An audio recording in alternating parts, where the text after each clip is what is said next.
Hello, friends, and welcome back. It's your Uncle John here with Baby Booga. We are without Papa Pablo this week, but we're going to get through it. He's off working for the big boys, the big club, the big show, as they say. So he's not around this week, but he'll be back. We'll figure it out. We'll get the three of us together. Our schedules are a little bit wonky right now. I know people love it when it's the three kings, as they say. But it's me and Baby Booga today. We're going to be getting into Barcelona's big win over Girona. We'll be talking a look ahead. Match against Monaco. Can Barcelona get a little revenge after that loss in the Gamper Trophy? We are moments, days, weeks away from having Ansu, Gavi, and Frankie return. So we're going to talk about who's going to have the bigger impact, what's maybe going to shift around at Barcelona, what we're going to see when those players return.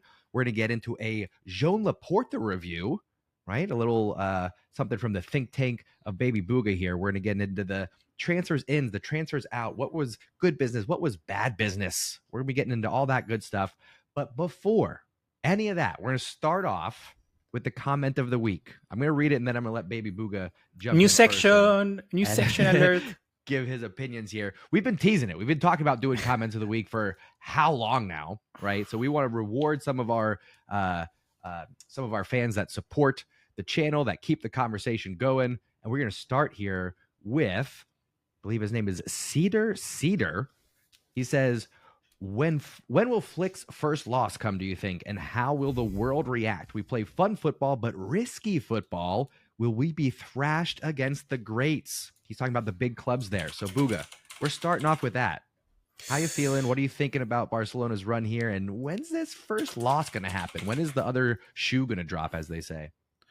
I really don't have a exact fixture I can tell you that we can lose precisely. I think Barcelona are in a very good run of form, but of course we're gonna lose a game. Hopefully it doesn't happen, right? But it's eventual that Barcelona is gonna lose a game. Like Bayern Munich with Hansi Flick also lost a bunch of couple of games precisely against teams that know how to counterattack, have that very fast, forwards that can go. But I'm still surprised that so far we could see a team like, for instance, even a Girona that have fast players on top, or even Atletico Bilbao that are very good at the counter. We managed to, keep them calm, keep them control still. And I believe that we just need to face perhaps bigger opposition to see or witness something that could be much different. And I'm not saying or pointing towards that Bayern game, right? But that week, I think we start to see, bigger caliber of matches that we can lose. Like, for instance, against Real Madrid, that it's a couple of days after the game against Bayern.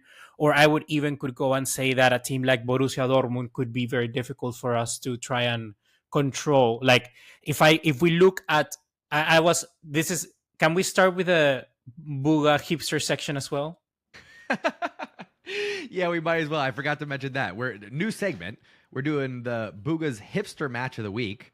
It may be from a league around Europe. It may be from some smaller league that you've never watched before. I think this week we're going to have something from Champions League. So yeah, Booga's hipster match of the week. You can drop that whenever you want, my man. Okay, the reason why, to answer our guy's comment here, I watched the game between Dortmund and Heidenheim on Friday because I was missing club football so much that I just decided to watch that.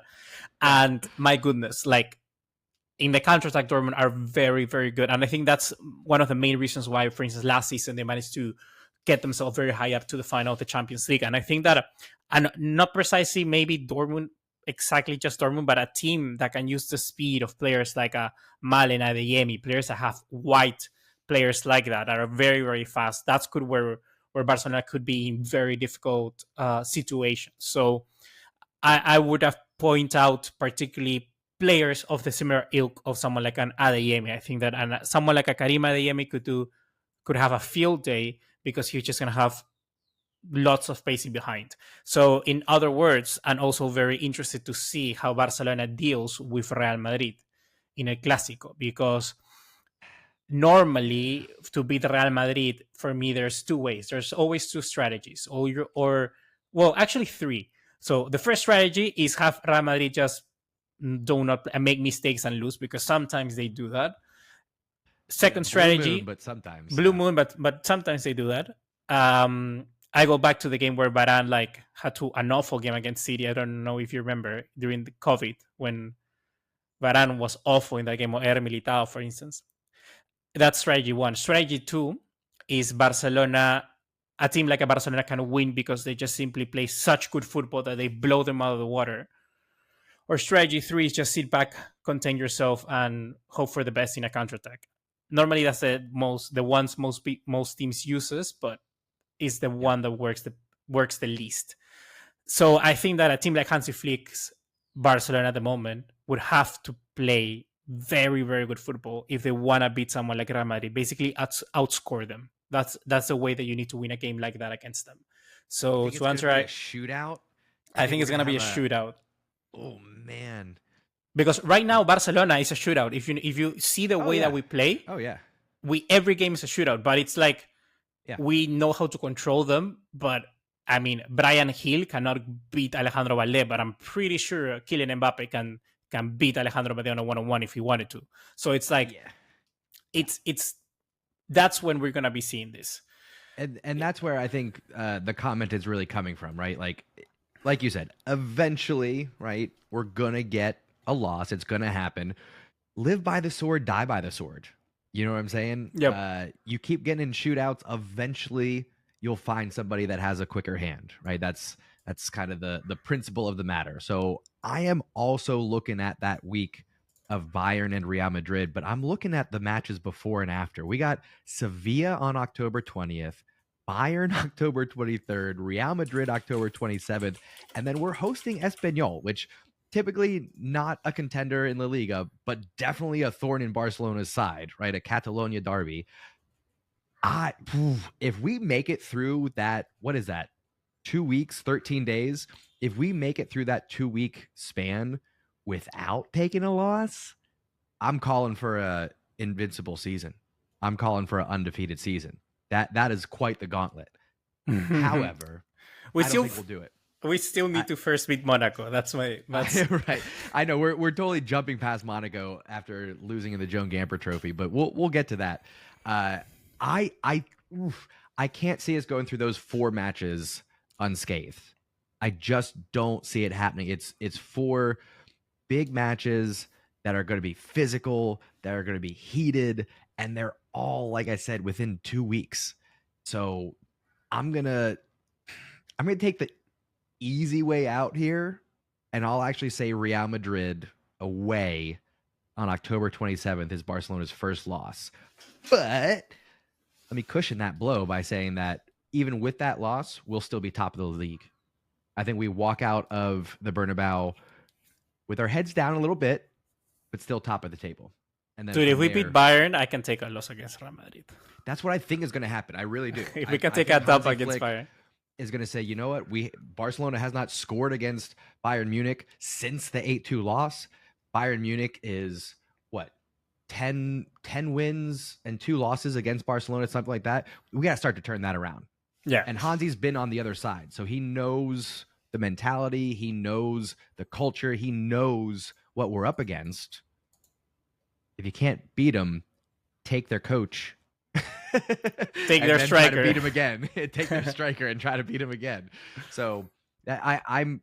Would you take that? Would you take a win against Bayern and a loss against Real Madrid if I offered that to you right now? No. What? If I mean a draw in both of them, would you take that? Yeah. Oh, boo. But I think that we can win both. I with the way that we're playing so far, I'm very excited. And I think that's what we need to talk about now. Like, okay, we're this hyped because we just saw Barcelona beat Girona or Girona, literally. That's why. Glasses. I'm excited. I'm feeling it. High energy has nothing to do with being hungover from the FC Cincinnati game last night. Let's go. Exactly. So that's exactly why we are so hyped, right? Because we just saw Barcelona demolish another team. It's literally 1 hour after the game happened. So I don't know. I'm just feeling very good about this team. However, it's some injuries away from maybe falling apart, but I don't want to jinx anything now. I just want to continue with what we're doing so far, and it's good. But just can we talk about Dani Olmo? Is the Dani Olmo does Danny have an injury? Does he have a knock? Was it just because of the nose? What's going on with Dani Olmo? I think it was a nose because, I'm hopefully it's a nose, but hoping it was the nose. Yeah, they were shooting at him like after Barcelona won the game, and he did touch his knee a little bit. But I saw on Twitter right now a reporter film a clip of Dani Olmo coming out of the stadium, and he asked him, "Are you okay, Danny?" And he went like, "Perfectly fine, problems. Yeah? No problems." Dude's a baller. Dude, absolute baller. 3 goals in 3 matches, right? Getting assists along the way. I mean, I said it in the last podcast. I'm in love with Dani Olmo. He's stolen my heart completely. He's got a smile that I have not seen since Ronaldinho. What? Because it's not. Listen, you see that guy smile and you're like, what? But then the way that he plays makes him a beautiful man. Makes him absolutely gorgeous. I'm in love. 100%. Yeah, when I think, look, I was asking myself this while watching the game, and it's like I always had the question: who signed Dani Olmo? Because that's like I think a very big thing. Who signed him? Is it Deco? Was it Laporta or Deco? Deco, or was it Flick? Who signed Dani Olmo, or was it like a deal already from like 2 seasons ago that those things take time. Sometimes those transfers happen. So who signed Dani Olmo? Let us know in the comment box down below. I want to know because I honestly have no idea. So far, I think that I would want to think that it's Flick who signed him because he's doing amazing stuff right now with the team. He's just playing out of this world. He's like literally, I think, alongside Lamine Yamal, our best player, like by far. I'm really, really liking what I'm seeing from Dani Olmo. And like I said before, every time he touches the ball, like the play improves, the chance improve. And it's very difficult to find players like that when the ball goes through them, it gets better. It gets more fluid, it's more direct. And I don't know. I think Dani Olmo it's different caliber of man right now. Amen to that. His movement, his positioning, his footwork on the ball, his decision making, just his technical ability. He is exactly what you want in a box-to-box midfielder. He's absolutely lights out on the pitch. I can't say enough good things about him. His attitude, his mentality, and it is Dani Olmo time. He says, I'm going to take the momentum from the Euros. I'm going to bring that to Barcelona. I'm going to remind this club of what it's like to have a champion's mentality, a winning mentality. And I think he's the perfect guy to come in for Hansi Flick, who is trying to do exactly that, change the mentality of Barcelona. Because and the goal, bro. Yeah, get out of here. Get out of here. Get out of here. I wanted to get upset with him because Lewandowski, Rafinha, both running in. And 9 times out of 10, the keeper saves that. Yep. But I'm giving Dani Olmo the benefit of the doubt here because he's going in, like I said, with that mentality of watch me do this. Watch me ball out. It's like when you're playing FIFA and you press these 2 buttons to shoot, and it does like a heavy shot, like a really, really strong shot. The driven shot, yeah. Yeah. Shout out to all of our EAFC. That's exactly what Dani Olmo did. But like we talk about his goal, but we have to talk about another guy, dude. Like for finally, I have my shirt with Lamine Yamal. Let's go, Lamine. Let's go. Hey, I got a hot take. Lamine is freaking so good, bro. Best right winger in the world. Yes. I'm gonna say, despite his 2 goals, he did not have a good match today. I thought Lamine was actually a little bit off. I thought that he was defended well against, right? Yeah, Miguel Gutierrez is really good, bro. Really good, Miguel Gutierrez. The left back, really good. Yeah, credit to the strategy, credit to the defenders. I thought Lamine was actually a little bit off of his game today, but still got 2 goals. Puts in the defensive effort, strips the defender, 1-on-1, goal, no problem. Second one, ball bopping around the box a little bit. Most people would have taken a big swing, blasted that into Rosette. He said, "Hang on, just let me just tuck it in like a sweet little baby, ready for a nap. Just you go night night in the back of the goal." That's what I love from the kid. He's 17 years old, and the Bro, composure. at 17 years of age, he already has a signature move. Like whenever he curls the ball like that, that's signature move, and it's gorgeous. And then the other thing is that at 17 as well, he also has a recognized celebration. Like, yeah, dude. Like insane, dude. The guy's insane. And like you said, I think he had a bad game. You could say that, and still performed with 2 goals. And not a bad game. Yeah, right? not a bad game, but it's like, relatively speaking, to his level, for the expectations to his level right now. Oh, he didn't smoke people down the right wing the entire match. He had a quote bad match, right? So yeah, the best of Lamine is when he's having a good game when he assists for me. Like when he has those assists, because he's more of a creator, in my opinion, than an actual finisher. But I agree. The thing I said it on Twitter. Let me pull the exact words that I have, because I want to quote myself on this tweet I put out. I'm gonna quote myself on this tweet. Yeah, I said Lamine Yamal has begun to spend his experience points into the finishing skill tree. And I said, the world of football ain't ready. Because if he actually gains the proper deadly finishing, forget yourself. He's going to be insane, dude. The sky's the limit with this guy. It's really is that good. And another hot take for me coming out, do not be surprised, people, if he pulls out a top 10 finish in the Ballon d'Or. Wow. If he keeps up this form until the Ballon d'Or is given, do not be surprised. Come on. This guy's insane. Absolutely insane. He's on a different kind of level right now of for me, maturity and that. I do expect for him at some time to have a diva moment. He got a little bit heated at the end of the match there. If you watch that last little foul, which was a late challenge, it was a little bit of a kick out there. He didn't like that. He got a little bit heated, got under his skin a little bit, and he's going to have to get used to that. He's going to have to find some patience there. But also, the other players need to protect him.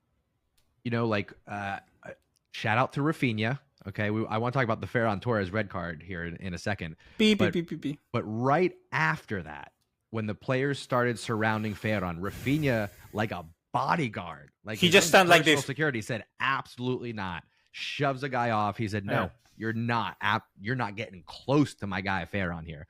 I want some of the other players, some of the more workhorse players, some of the more physical players to have that mentality with Lamine. You want to take a late challenge on Lamine? You want to hack at Lamine? Go ahead. We're going to do 10 times worse on your guys on this end. That's what I want from Inigo Martinez. That's what I want from Jules Koundé. You know what I mean?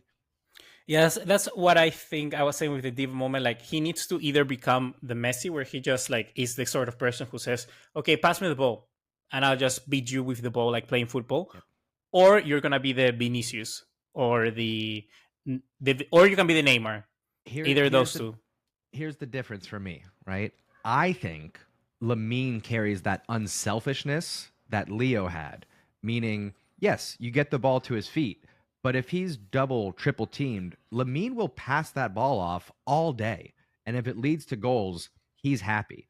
I don't think a Vinny Jr. has that same mentality. I think Vinny's the type of player that goes, yeah, watch me try to take on 2-3 defenders because I have to be the one. I think Lamine has that team mentality. And I think that's going to be the difference maker for Barcelona. When you're looking at Lewandowski, when you're looking at Rafinha, when you're looking at Dani Olmo, who are all goal scorers. Let's have Lamine be the starting point. But if your strategy is to shut down Lamine using 2-3 defenders, cool. Watch him dish these out to the other guys. Yeah, to keep talking about the game in general, for me, this is the thing where for a long time I haven't been doing this, which is I'm keeping count of the goals people have scored or the assists. I used to do that with Messi. Yeah. I used to do that with Suarez, with Neymar, with players that I really like, and I go okay, how many goals do you have? How many goals? Or I'm excited to see just who scores this game. Those things are coming back, and I think that's the sort of the new thing. I'm very glad that this for me this sort of football again, enjoyable. So I'm like, okay, Lamine has 3 goals and 4 assists. Dani Olmo has 3 goals. Lewandowski has 4 goals.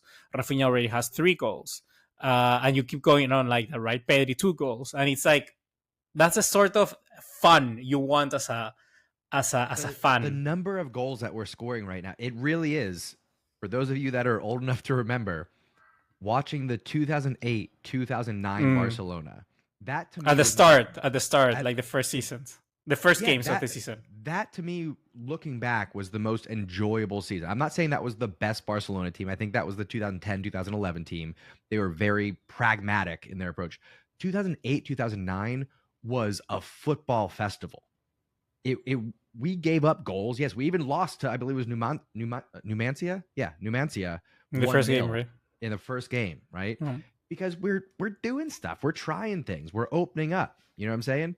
You're seeing that with Hansi Flick, except we're getting the results too. We're getting the dubs. So what I remember from that 2008-2009 season is we'd be up 1-0, 2-0. And once you get to like the 60-minute mark, 75th minute, you start getting some tired legs. Barcelona all of a sudden ramps up the pressure. A Samuel Eto'o goal is coming. You know what I'm saying? That's what I'm feeling with this team right now. You feel the hunger. You see guys like Ferran Torres, like Pau Victor coming off the bench. They're not there just to get minutes and keep things status quo. They're there to earn more playing time. They're there to show their worth, their value. They are there to play. Doesn't matter when they come on. So I'm loving all that. Well, let's talk about that red card. The shark, No, baby, my shark. taking a bite out of, I don't know who it was. Is that a red card for you? Ferran Torres, 17 minutes played, comes on as a substitute, gets sent off. Is that a red card for you, Booga? I mean, yes, it was a red card, but I think it's like a soft red card. You know what I mean? Like Soft for as me, a baby's bottom. for me, I think it's soft. For me, it's like, yeah, it's a red card. I think you can give that, but like I don't know. I feel that the referee was a little bit too harsh on it, maybe because, for instance, in the North London Derby today, there was also a red card situation where Julian Timber stepped on Pedro Porro, but that was a different one. That wasn't a red card for me because he just barely scraped his foot, and it's like it's different here. Ferran Torres like completely like stamps on it. Like you can see that he actually gets the foot of the player. So yes, for me it's a red card. It's as soft as you can get, but who cares? I'm more annoyed in the fact that it's actually Ferran Torres the one getting the red card, because I just know that people are gonna pile on him and keep piling on him, and it's a red card. Like I wouldn't, like, it's not like stupid challenge. It wasn't I don't think it was like he got late anything. It's just like it can happen, you know? I think it was just circumstance. Like, Yeah, it's not like if you look at the trajectory of the ball, he's reaching for the ball, which was about a foot and a half off the ground, and then misses it. And then on the down step, as the player's coming through, he tags him. So sloppy challenge, bad timing. It reminds me of a red card that Langley would get. You know what I'm saying? Like, just kind of unfortunate. You know what I mean? It wasn't like, it's not like he made the wrong decision in going for the ball.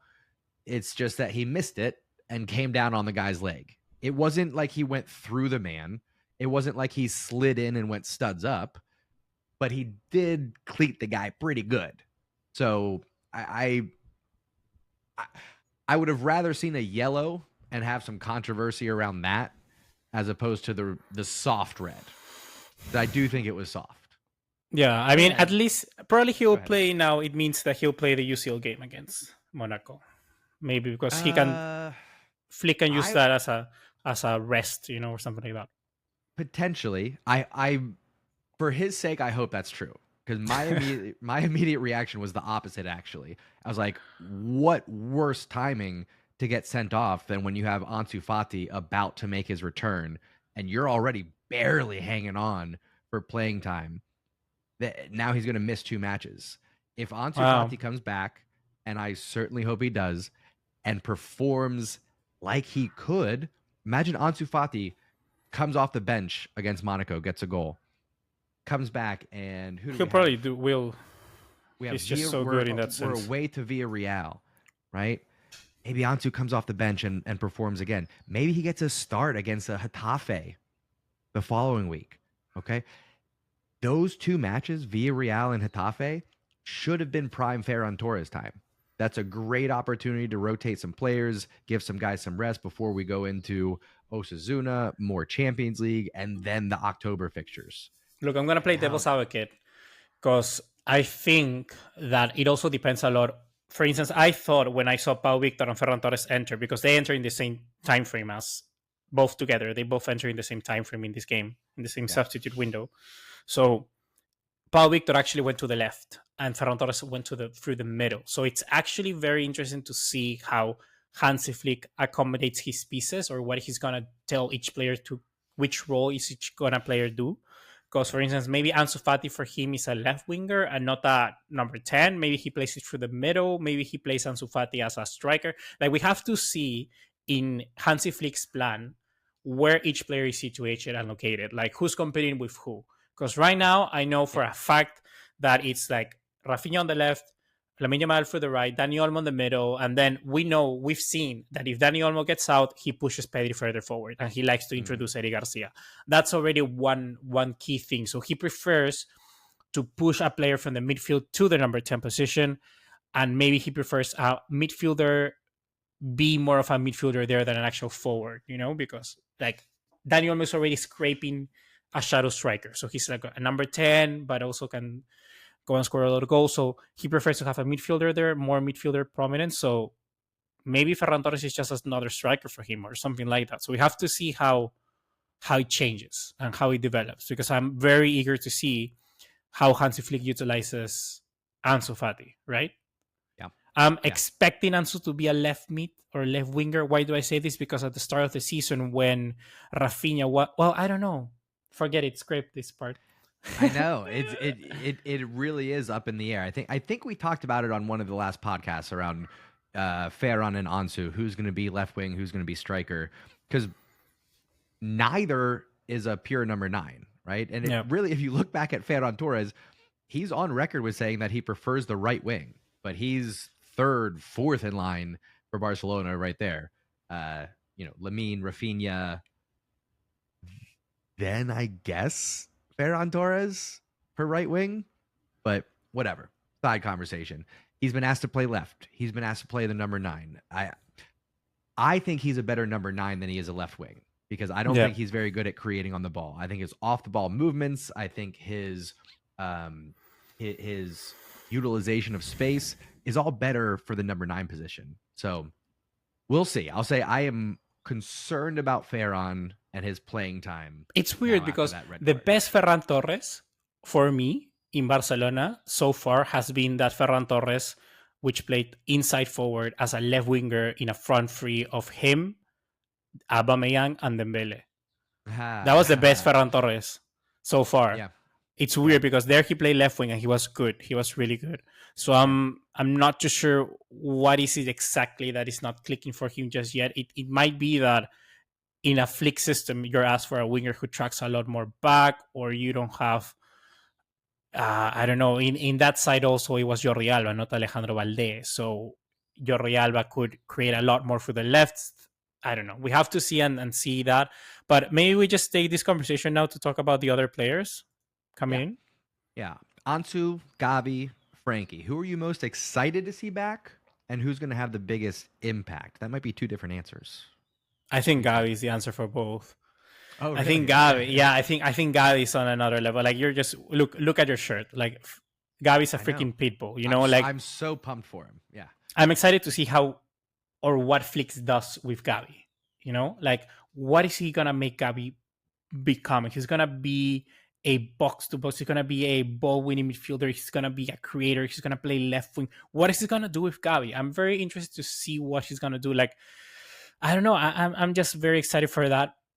Like, incognito about the role for Gavi. Yeah. I will say I'm excited for all 3. I'm definitely excited for all 3. I am hesitantly optimistic for Fati. I am Very curious, like you said, where Gavi ends up playing. I think he'll have an impact regardless. I think he's going to be more of a role player than what people are ready for, particularly after missing so many months of football. Oh yeah, 100%. I think he's going to be a rotational player. I think it's going to be a minute before we see him in the starting 11. I think he'll get 30 minutes for a couple of months, maybe coming Yep. back, get him back to match fitness. I'm going to say I am most excited for Frankie just for the haters to shut the fuck up. Shh. I'm so tired of the Frankie hate. I'm so his salary and he needs to renew and what does he do anyway? He doesn't score. He doesn't get assists. He does blah, blah, blah, blah, blah, blah, blah. Shh. Can't wait for Frankie to come back and ball out on you idiots. I cannot wait. We're gonna see the best of Frankie. We're gonna see that. Yes, Casado is amazing. Okay, and Bernal before he got injured, also doing amazing things. It's incredible what these youngsters are doing. Wait until a full-grown man steps in there and does it, okay? You're going to see the best of Frankie under Hansi Flick, and I cannot wait to silence the haters. I'm just so excited to see Frankie. Like you're saying, like you're just getting me excited. I'm gonna change my answer to say Frankie again, because I think in contrast to Gavi, Frankie is more likely to just step in. Step in and maybe already start the game or do things like that. He's gonna have more playing time, I believe, than Gavi. So I'm more excited to see Frankie in that sense. It's probably more realistic. I'm also curious to see what's up with his injury or not. Because I don't know. I just want to know. I just want to know and see how much of an TT situation where it actually impacts him for the rest of his career, and we exactly a fully fit Frankie. That's what I'm hoping it's not, right? But I'm hopeful. I'm hopeful that Frankie de Jong returns and he becomes the player that we all know him to be, because in reality he's an amazing footballer. He's like a proper footballer. And looking at what Casado, for instance, did today or what he does, Frankie's gonna enjoy that so much. Frankie's gonna provide those passes like all the time, those through balls. He's just gonna switch up the play completely. It's going to be such a breath of fresh air to have Frank. And I think also it would help the circulation of the ball a lot more and help us to be more vertical, because Frankie gets the ball, beats a man, and then passes. That's something that our players right now, I think in the midfield, well, Olmo and Pedri both can do that. But it's like... But Casa, though, not as much. Yeah, exactly. Bernal, not as much. That is the difference, right? I've talked about Casa, though, before. I'm very impressed with him. But he, to your point, doesn't have the ball circulation, doesn't have the vision, doesn't have the decision made before it gets to him, like some pivots that we've seen in the past. Frankie will give that to you. And you see, Casa. I was gonna say I'm not talking negatively about Casa, though. I am on board. If Frankie de Jong never plays football again, Barcelona will be okay, right? Let me say that. But Frankie de Jong is an upgrade coming into that position. His vision, his creativity on the ball, his dribbling ability, all those things. Casado had a beautiful assist to Pedri today. Stunning. But the ball circulation, moving it from side to side, truly utilizing that pivot position, Frankie's the guy.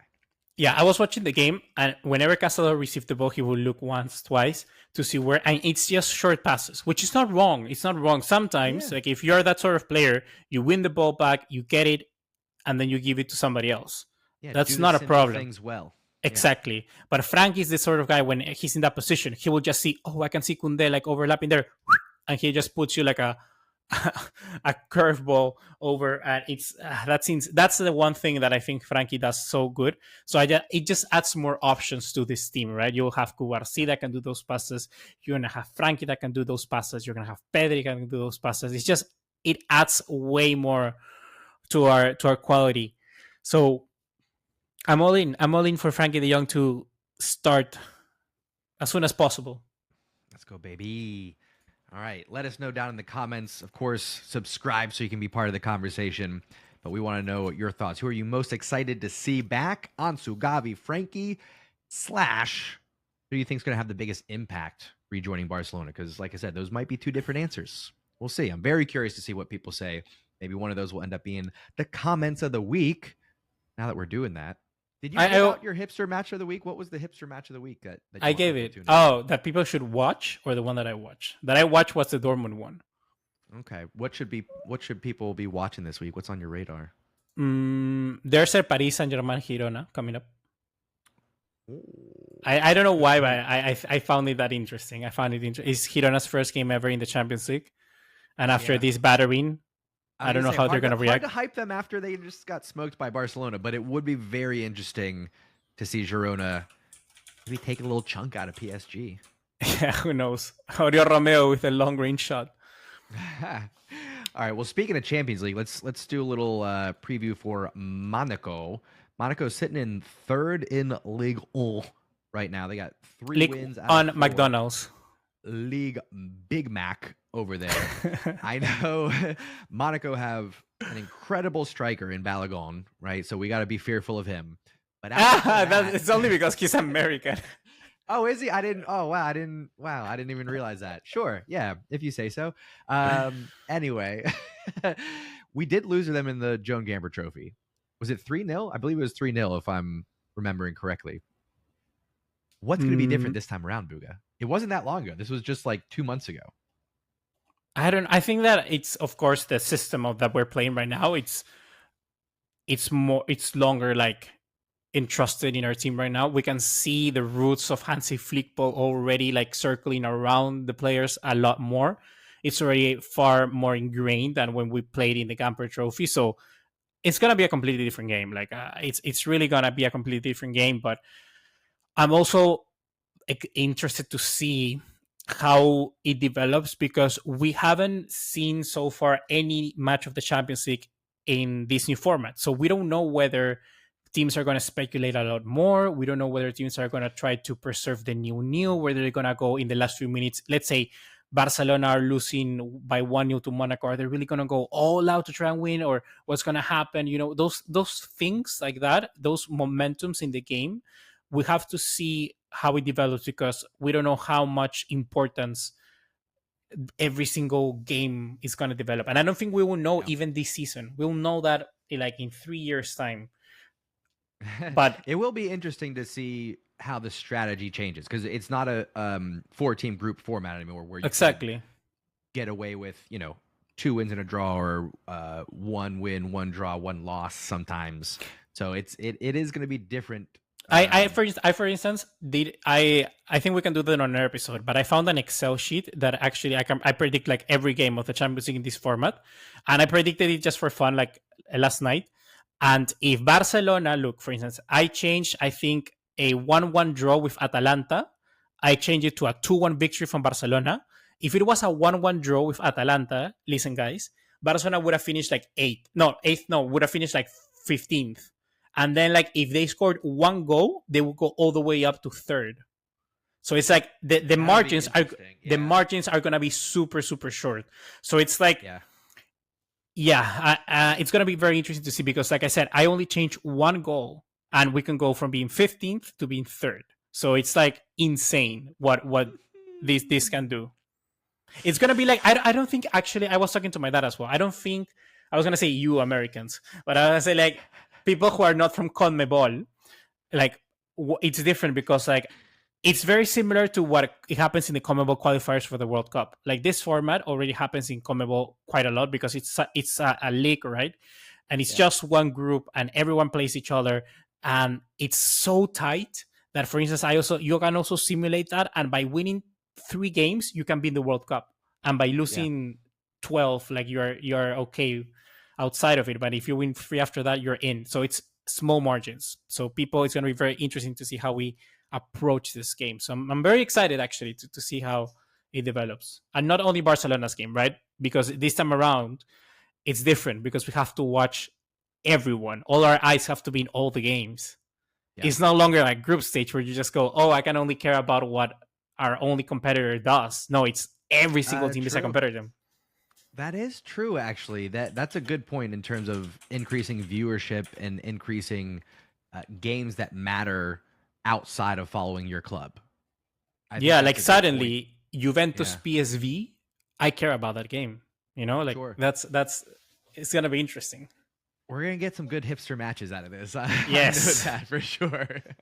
I'm pretty excited about it. Okay, so I'm looking at the Joan Gamper trophy match. I'm looking at the lineup that we had, and we rotated a lot of players. We started with Lewandowski, Pau Victor, Pablo Torre, and Rafinha as a front four. We had Bernal and Casado in the midfield, Kunde, Christensen, Martinez, and Balde as the back four, and then heavy rotations throughout the match. So that alone, right?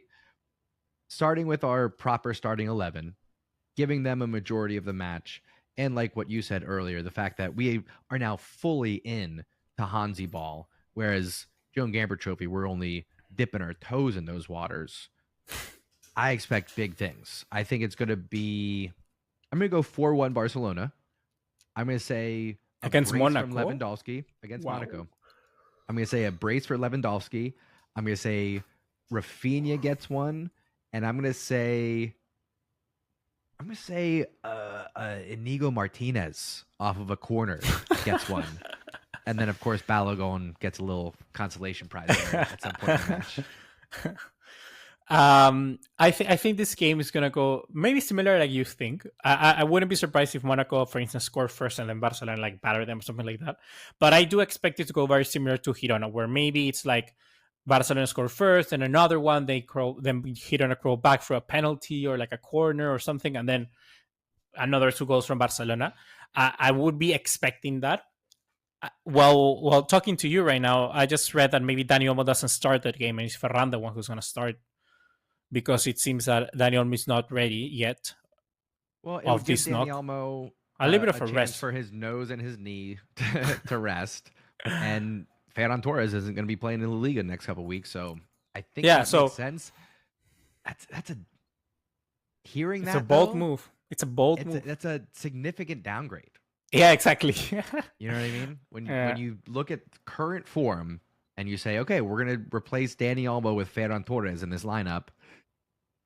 Okay, really counting on Lamine and Rafinha then, I think. Yeah, I would just like I'm gonna say it, okay? If Ansu Fati makes the squad, I think Ansu Fati gets a goal. I wouldn't be surprised. I wouldn't be surprised if he gets a goal. Ansu Fati is by far, by a distance, the best finisher after Lewandowski in this team. Wow. There's a margin there. I really do think that. I think Ansu Fati, for the minutes he has gotten, he's insane. Like in finishing chances, he's such a different goal threat. Like I remember always watching him. He has that thing where he could just shoot, and it's like the ball's gonna go on target.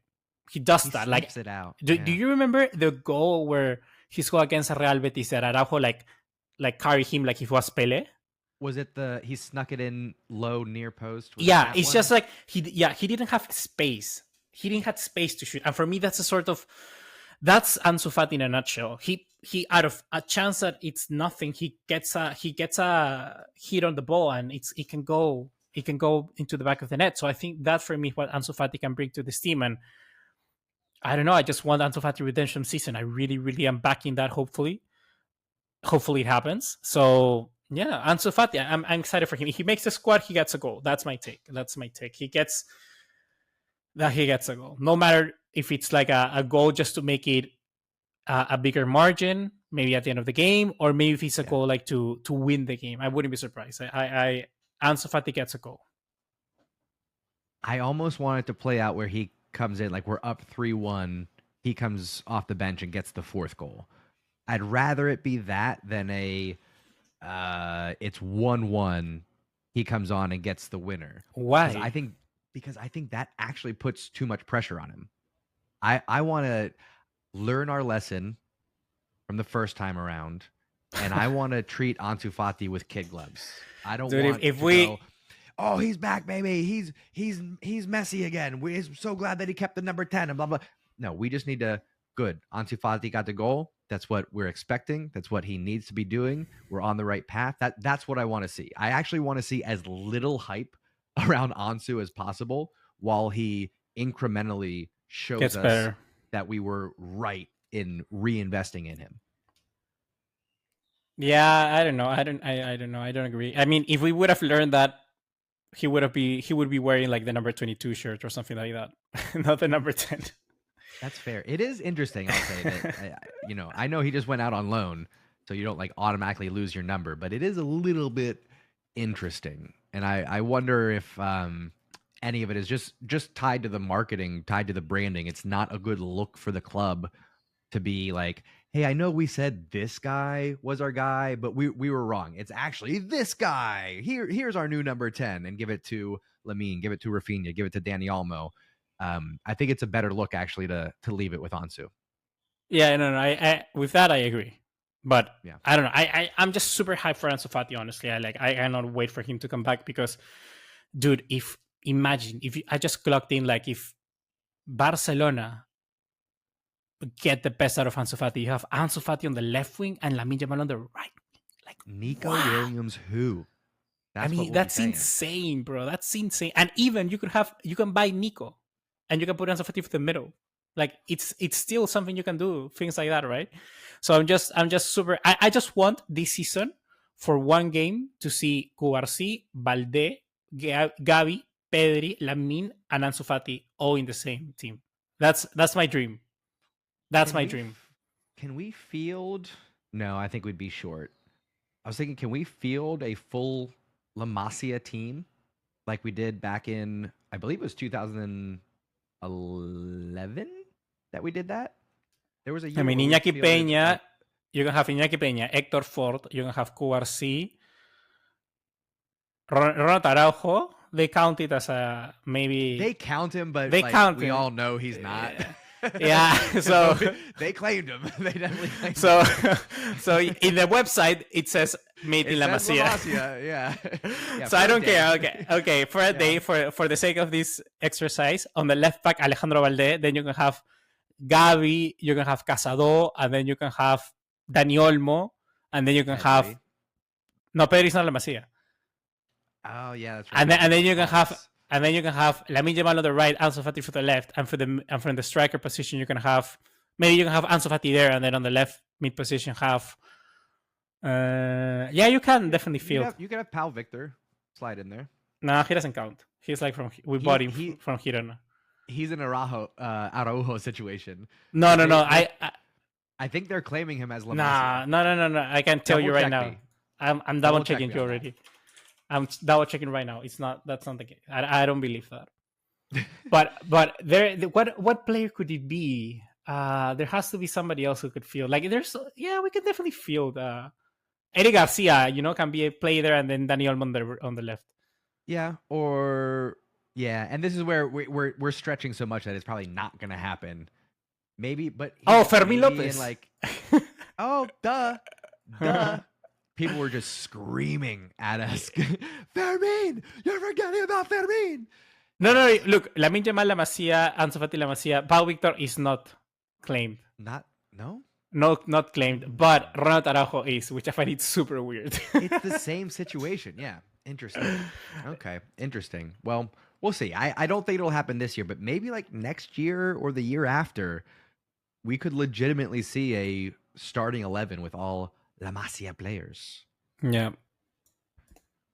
Okay, we'll see. I'm talking about players. Let's slide in. You want to cue us up for this one? We're going to do a little Laporta transfers in and out review. What do you think, Bugo? Cue us up here. So what was my thinking behind this? It was, I want to see and determine whether this time in Laporta's period has actually been successful in getting us closer to build a more successful, a successful team. That's the best way I can put it. Like, how much has actually changed from it? Because on the face of it all, the players, the team, that's what matters. But we know, of course, Laporta has that incredible job behind the scenes. But I want to see how much has that impacted into our squad. So I've made a list that only me and John can see, of course, of all the players, all the signings that we've made, and all the departures or the players we've sold. And we just go quickly one by one and see if we actually believe it's a good transfer or not. If it was a hit, or if it was a miss, it was a success, or it was a failure. Doing it, baby. We're doing it. So let's start. First of all, with the first move that it happened under Laporta, if I'm not wrong, was Memphis Depay coming in for Ronald Koeman. Is that correct? or am I wrong? Because Laporta, I think, arrived in March, and maybe Depay was signed at the start of the season for Koeman, right? Yes. Yes? I believe that is accurate. If I not, don't. somebody will correct I me don't in the know. Yeah, comments. but let's just count Memphis Some Depay. historian out there. Let's just count him. Yeah, go ahead. Let's say so free, and then a 3 million profit. Okay, I mean, business. It's a player I like. I hope he would have. I was convinced in a moment that our front line was gonna be someday of Memphis Depay, Griezmann, and Dembele. I kid you not. I thought that front three was gonna be like the front three. You mentioned that before. I mean, and continuing behind them. Very good. It's a very optimistic front three. You know what I mean?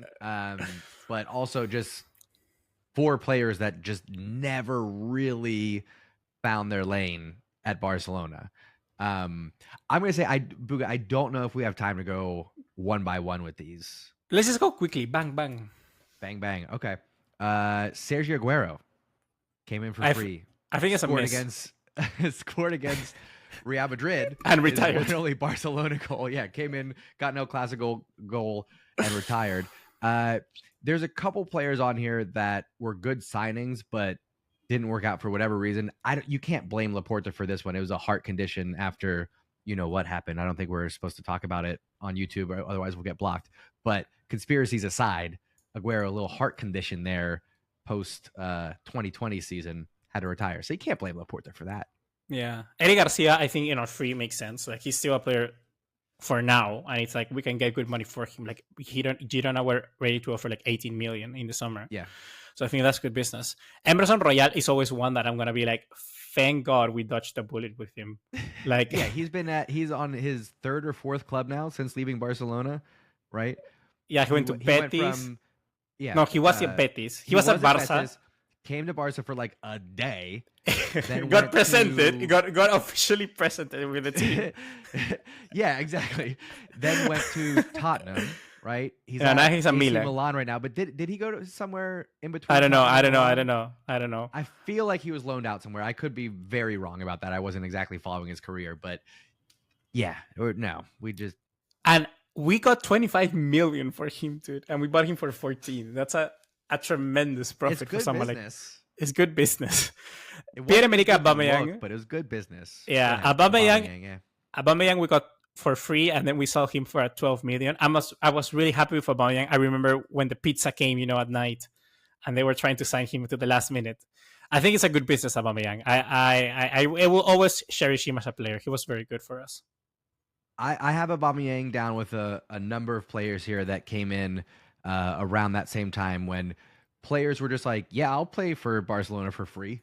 Yeah. Because I love and admire that club. Dani Alves, Luke de Jong, Adama Traore. Yep, Adama Traore. Exactly. Another player, What? Go ahead. Sorry. I was going to say that little signing spree gave us the title. Yep. La Liga champions that year, and it wouldn't have happened without those free transfers coming in. Yeah. I was also guaranteed and convinced that Yusuf Demir, do you remember him? Yeah, I do.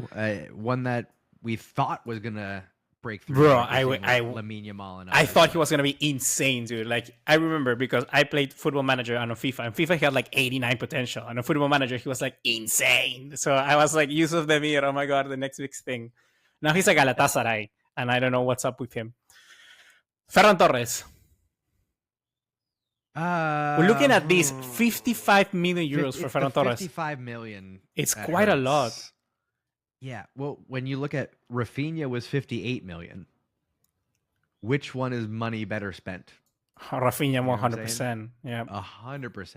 But I was also guaranteed, I guarantee you that I thought Ferran Torres was going to be like an absolute goal scorer because he was scoring a lot of goals. Like at that time, it was a period where he scored like a hat-trick against Germany. Yeah. It's that time of Ferran Torres. So I was also very convinced that he was going to be such a good player. And I think he's still a good player, but I don't know just what has happened. I really don't know what went wrong. Like, here's what I'll say. I think, right, and this is my only gripe against Laporta is that he will sometimes make signings just to create some hype, just to keep Barcelona's name in the mix, just to get some more eyes on the club. To be like, no, yeah, we're a big club. Look, Ferran Torres, look at all the hype. We're bringing him in, and it doesn't always plan out. Vitor Roque is one of those players for me. I know he's a little bit further down on the list here. We spent 40 million on Vitor Roque, and I think it was just to have the hype around, oh no, we can find young Brazilian players too. Look, we got one. We have Vitor Roque coming in. We can do that. We're doing the same thing as all the other big clubs like Real Madrid. That to me was an image thing, and it didn't work out. I think those are his only misses, is when he's making signings for the brand, for the image, and not for the football on the pitch. Yeah. Yeah, but it's like, even if there are stupid signings for that, it's like you just use them. You know what I mean? Like Vitor Roque is not god awful. You know, he scored 2 goals in like I don't know how many minutes. Like in 80 minutes, maybe he scored 2 goals. You know, maybe even less. Ferran Torres, do you remember the first goal he scored? I'm gonna quiz you. I remember his first season being a lot of misses to the upper 90 on the right hand side. I just feel no. I actually the first few games he was on fire. Like when he started last season on fire. His first goal was from outside the box against Bilbao in that game we lost in the Copa del Rey, when we got knocked out by Bilbao in the semifinals, I think. And Ferran Torres I remember losing. Ferran Torres curled one from outside the box. It was insane. Anyhow, Rafinha, I think it's positive. Good business. Koundé, insane business. 50 million for what Koundé has given us. Hell, it's okay. Deal. Now, this one is interesting. Robert Lewandowski for 45 million euros, I think it's more than okay. I thought it was more than we paid for him. For me, 45 million euros, it's okay. For a Lewandowski, it's okay. It's borderline for me. Because if you look at what has Barcelona won with Lewandowski, we've got 1 La Liga trophy. I need at least one more piece of silverware from Lewandowski before I can be like, okay, no, worth it. Definitely worth it, because we cannot win trophies. I bring you. I'll put you this. I'll put you this. For 45 million euros at that moment, there was not a better striker you could buy than Lewandowski. Like, there's not a single striker in the world at that moment that you could have bought and be instant impact in terms of the size of the player. Because just remember, he was a big sign. I always say, for me, Lewandowski is like when Barcelona signed Ronaldinho. You know, it's like the name just pushes you. Entering his prime, though. No, I don't know, bro. I don't think so. I think Ronaldinho before. Yeah. Bruh. That's my take. I think Lewandowski is like when we signed Ronaldinho. I really do think that. And it's like that signing that came in, 45 million euros, bang, bang, bang, goal. I think it's okay. That's the way I approach it. It's okay. I'm not upset about it. I'm not upset about it by any means. And I think here's what I'll say. Too early to tell. Yeah. This season and next season will be the determining factors for was Lewandowski worth the price tag or not. I agree with you. Big name coming in. I'm going to take your word on it that he was the best available for that price tag. That sounds reasonable. It's just a question of where else could we have spent that 45 million, and where would the club be if we did go somewhere else with it? 100 appearances already for Barcelona. What a guy. What a guy. Then Pablo Torre, I will never understand. Like, it was hype. I thought we were signing like the next Pedri when we signed Pablo Torre. I think that's what everybody thought. Hype. That's the hype train. Yeah. Then he'll land somewhere, but I think he'll move on after this season. We'll maybe get 8 to 12 million for him, something like that. Yeah, me too. Maybe back to Girona, hopefully. Then we have Kessie, Christensen, Bellerin, Alonso. For me, Kessie and Christensen, that's when we brought them in with Koundé, Rafinha that season. For me, they were perfect additions. Like, because the best way I can say it for me is that we were signing like Barcelona again. Because Barcelona would sign players in around 25 years of age, and then they will become superstars, with the team. I liked both of those signings, Kessié and, of course, Christensen. Big fan of Christensen.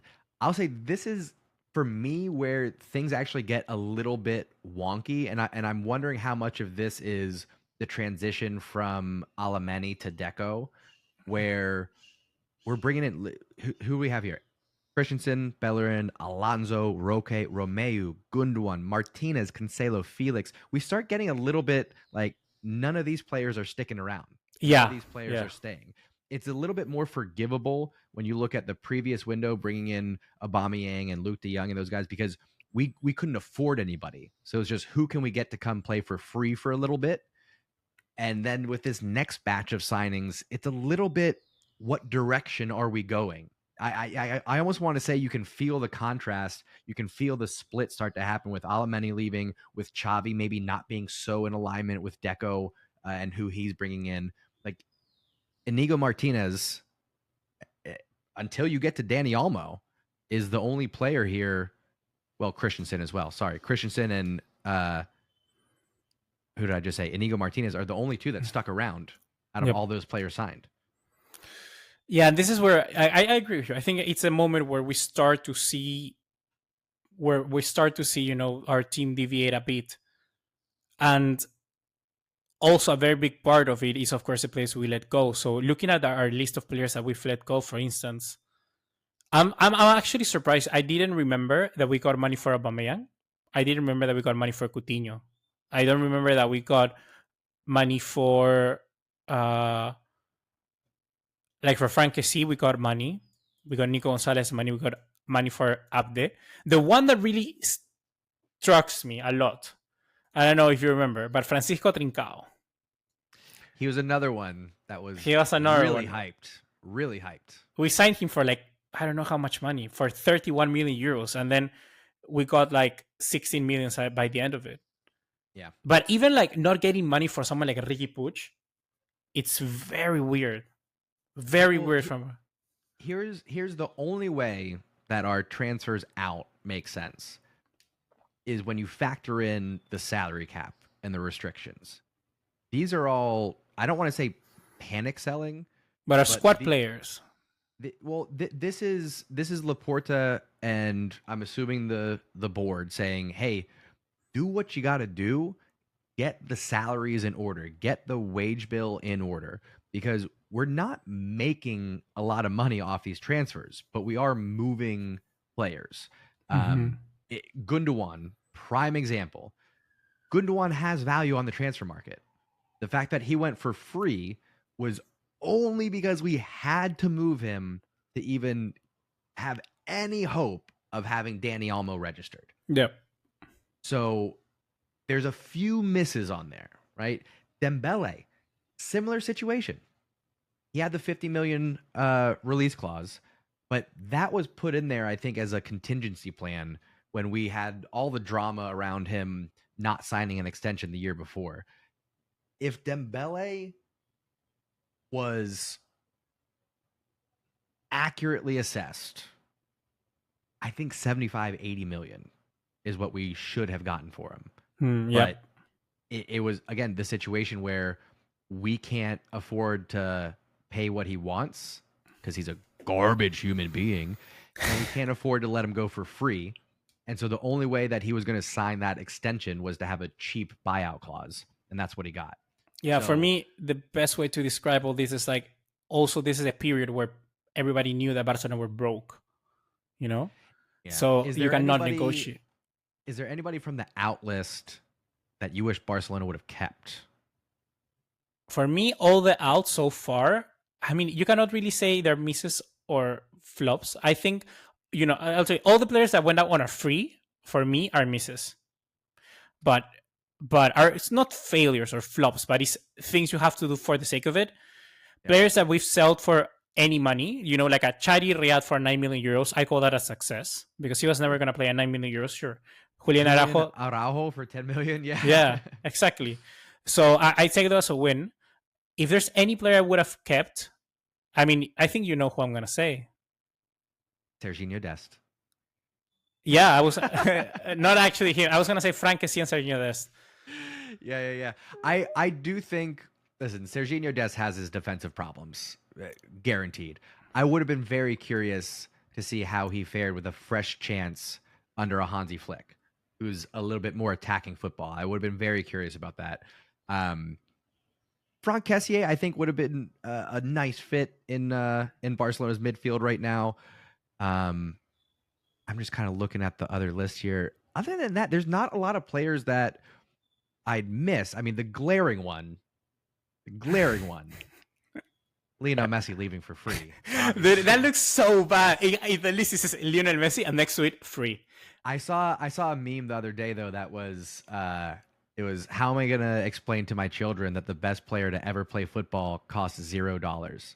Yeah, that's insane. But that's also actually $0 transferred. That actually Lionel Messi. That actually adds to the legacy, I think, because it's like he's so godly. He was not worth a single penny. Like no one was able to ever buy him. No one was ever to buy him. You couldn't buy him. He's so valuable that you can't put an amount on it, so he just becomes free. Yeah, you cannot buy him. Not a single team could have bought Lionel Messi. Lionel Messi is not for sale. And the same, I think, is going to happen with Lamine Yamal. Oof. Hopefully, it plays out differently, though. What do you mean? Hopefully, he stays unretired. Yes. Hopefully, he doesn't have to leave because the club mismanaged the funds and we can't afford to sign the contract that we promised you. And whoops, go into PSG purgatory for a couple years before you finally get released and get gifted with a World Cup. My goodness. So here's what I'll say to kind of put a cap on this. I like where we're at. I like the trajectory. Laporta has done amazing business. I do have a problem with some of his, I'll say, communications, and I've said this before, that I think overlook where we're actually at as a club in terms of who we can sign, who we can register. It does kind of sting my paw a little bit that he said, no, we can sign big players this summer. We can afford. Yeah, you can sign them, but can you register them? Because that's a different thing. That's my only ding. I think he's done a tremendous job playing the hand that he was dealt, righting the ship, bringing in the players that he could bring in. But I'm just a little bit weary of him as a marketer. Yeah, I'm thinking about it right now. Actually, when I take a look at this, it's like all the departures are okay in the sense that they help the club. But for instance, a Franck Kessié, 12 million euros right now, or Serginho Dest, which is free, I think they're worth more keeping than actually getting rid of them. That's one thing I believe right now. Like you're saying, I like where Barcelona is at. I like where we're at, but we could be in a better place. Yeah, that's what I'm saying. I like where we're at, but we could have been better, and we could have a little bit more players. We can be not relying 100% on Marc Bernal and Casado. We could be relying on somebody else to stick there. A Franck Kessié, exactly. And the thing is that, like, as Serginho Dest, basically every transfer window has been a complete storm. Like a new open of the book, a new opening. Yeah. We never have continuation from the last one before. And I think that is sort of the reality of football nowadays. And I think it's just paining me to see. Like, I don't feel there's a single club out there. The only club that's doing that is Real Madrid, in a sense. That each transfer window they're building towards, and it's like coherent to their last transfer window. It's always efficient moves. It's always efficient, and it's building on what they had before. Like if they sign Mbappe, they just need Mbappe. They sign Mbappe, and the whole team is already ready. It's like that was Barcelona at one point, and now we are no longer there. And the other thing I was going to say, just to wrap this up quickly, is the thing that I see Franck Kessié, Serginho Dest. I was gonna say, I don't even remember what I was gonna say. Franck Kessié, you blew my mind. Yeah, it was probably just a love letter to Franck Kessié. That's probably what you were thinking. Oh man! All right, so speed round through that, but let us know your thoughts. Let us know, is there anybody that stands out on the players that have come and gone? Good business, bad business. Is there any players that you really wish would have stayed at Barca?